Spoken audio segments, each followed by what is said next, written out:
Daisah dari kelas 1E dari Prodi Pendidikan Guru Sekolah Dasar FKIP UMT. Dengan mata kuliah Ilmu Pendidikan dan dosen pengampu Bapak Mawardi SSI MPD. Di sini saya akan membahas tentang sistem pendidikan nasional. Apa sih sistem pendidikan nasional itu? Sistem pendidikan nasional merupakan keseluruhan komponen pendidikan yang saling terkait secara terpadu untuk mencapai tujuan pendidikan nasional. Komponen-komponen ini mempunyai fungsi masing-masing yang berbeda, yang saling berkaitan sehingga merupakan suatu kesatuan yang hidup. Nah, di sini ada pengertian sistem menurut para ahli. Sistem merupakan satu kesatuan yang terdiri atas komponen, elemen, atau unsur-unsur sebagai sumber yang mempunyai hubungan fungsional yang teratur tidak secara acak, yang saling membantu untuk mencapai suatu hasil menurut Jahara Idris 1987. Di sini juga ada pengertian hakikat pendidikan, yang merupakan suatu hak setiap individu anak bangsa untuk dapat menikmatinya. Nah, selanjutnya ada ciri umum suatu sistem. Yang pertama, ada sistem merupakan satu kesatuan yang holistik. Yang kedua, ada sistem memiliki bagian-bagian yang tersusun secara otomatis. Yang ketiga, ada bagian-bagian sistem itu berelasi antara dengan lainnya. Yang terakhir, ada tiap-tiap bagian sistem konsen atau peduli terhadap konteks lingkungannya. Nah, di sini sistem sebagai strategi cara berpikir dapat dibedakan menjadi dua. Yang pertama ada sistem sistematis, yaitu berpikir untuk melaksanakan ajaran agama yang menekankan pada semua aspeknya pengalaman ibadah salam kehidupan sehari-hari pada kehidupan bermasyarakat.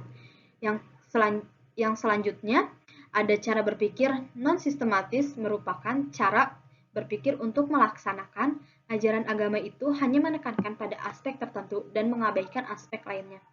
Selanjutnya ada pendidikan sebagai suatu sistem. Pendidikan sebagai suatu sistem dapat dilihat secara mikro dan makro. Secara mikro, pendidikan dapat dilihat dari hubungan elemen peserta didik, pendidik, atau interaksi keduanya dalam pendidikan. Secara makro, menjangkau elemen-elemen yang lebih luas, pendidikan merupakan salah satu sistem terbuka. Karena pendidikan tidak akan dapat berjalan sendiri tanpa berhubungan dengan sistem-sistem lain di luar sistem pendidikan. Nah, dari berbagai elemen dalam sistem pendidikan itu perlu dikenali secara mendalam, sehingga dapat difungsikan dan dikembangkan. Pentingnya penguasaan pendekatan sistem untuk mengkaji masalah, kelemahan.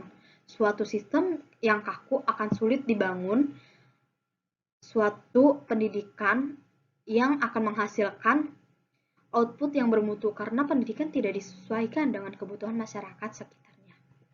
Nah, selanjutnya di sini ada ciri pendidikan sebagai suatu sistem. Yang pertama ada adanya materi dan informasi di luar seperti pengajar, uang, alat belajar, peserta didik, dan sebagainya dari lembaga pendidikan. Yang kedua ada memiliki proses pendidikan, memproses peserta didik dalam aktivitas belajar dan pembelajaran. Yang ketiga ada menghasilkan output atau mengekspor energi, materi, dan informasi. Yang keempat merupakan kejadian yang berantai memproses peserta didik atau input pendidikan. Yang kelima ada memiliki negatif entropi, suatu usaha untuk menahan kepunahan dengan cara membuat impor lebih besar daripada ekspor. Yang keenam ada memiliki alur informasi sebagai umpan balik untuk memperbaiki diri. Yang ketujuh ada kestabilan yang dinamis, pendidikan selalu dinamis mencari yang baru, memperbaiki diri, mengajukan diri. Dan yang terakhir ada prinsip equifinality. Banyak jalan untuk mencapai tujuan yang sama. Nah, di slide selanjutnya ada landasan yuridis pendidikan nasional. Apa sih landasan yuridis itu? Landasan yuridis merupakan pendidikan yang berdasarkan Pancasila dan Undang-Undang Dasar Negara Indonesia tahun 1945 yang berakar pada nilai agama, kebudayaan nasional Indonesia dan tanggapan terhadap perubahan zaman pada pasal 1 ayat 2 Undang-Undang Republik Indonesia nomor 20 tahun 2003. Nah, selanjutnya di sini ada Visi pendidikan nasional. Apa sih visi pendidikan nasional itu?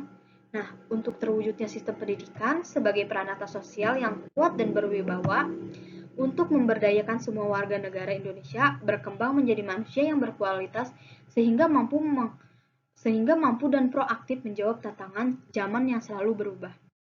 Selanjutnya ada misi pendidikan nasional. Nah, yang pertama itu ada mengupayakan perluasan dan pemerataan kesempatan memperoleh pendidikan yang bermutu bagi seluruh rakyat Indonesia. Yang kedua ada mengupayakan perluasan dan pemerataan kesempatan memperoleh pendidikan yang bermutu bagi seluruh rakyat Indonesia.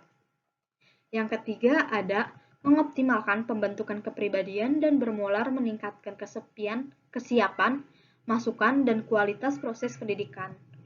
Yang keempat, ada meningkatkan keprofesionalan dan akuntabilitas lembaga pendidikan sebagai pusat pembudayaan ilmu pengetahuan dan peraturan. Dan yang terakhir ada memperdayakan peran serta masyarakat dalam penyelenggaraan pendidikan berdasarkan prinsip. Nah, selanjutnya ada sistem pendidikan sekolah dasar.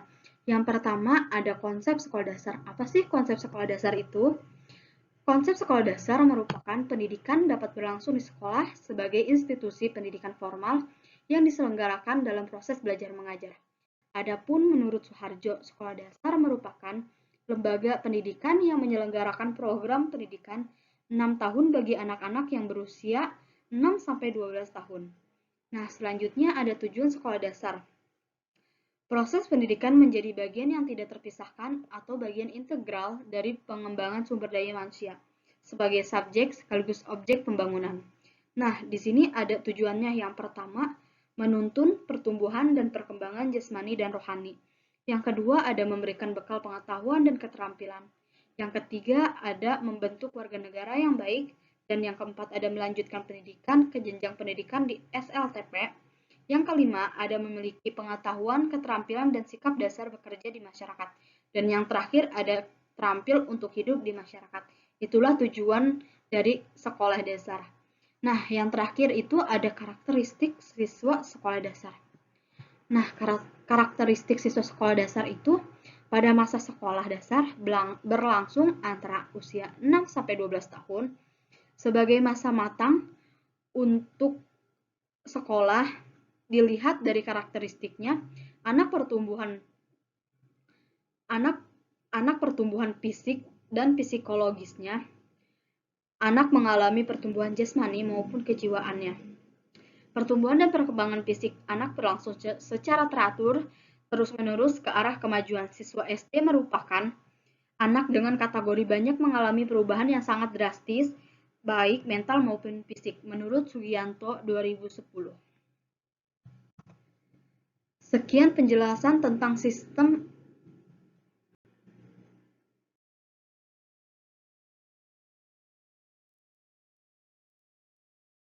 Maaf. Wassalamualaikum warahmatullahi wabarakatuh.